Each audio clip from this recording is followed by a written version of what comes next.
мы живем в своем государстве. И сегодня реально можно о независимости говорить. Не потому, что меня настораживает, как вы часто пишете, Россия, Путин и так далее в связи с украинскими событиями. Я абсолютно честно говорю, не рассматриваю будущее под этим углом зрения. Хотя однажды, когда, по-моему, на пресс-конференции или где-то с российскими журналистами меня начали доставать: боитесь вы этого, не боитесь, я им прямо сказал: мы порох держим всегда сухим. Неважно, кто посягнет на наш суверенитет и независимость. Но, я еще раз подчеркиваю, с Россией мы будем воевать только тогда, когда мы сами развяжем эту войну.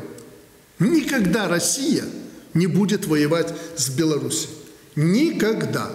Во-первых, это не нужно, нет этих причин. Во-вторых, это не просто контрпродуктивно для самой России, это просто и не просто ущербно для самой России, это катастрофа будет для самой России.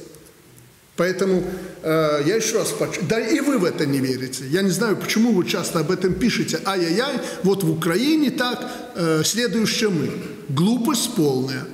Ни по каким критериям, ни по каким параметрам, направлениям Россия сегодня даже не рассматривает вопрос лишения нас суверенитета или независимости. Тем более с той политикой, которую мы проводим. Беларусь осталась единственным честным, порядочным и надежным союзником Российской Федерации.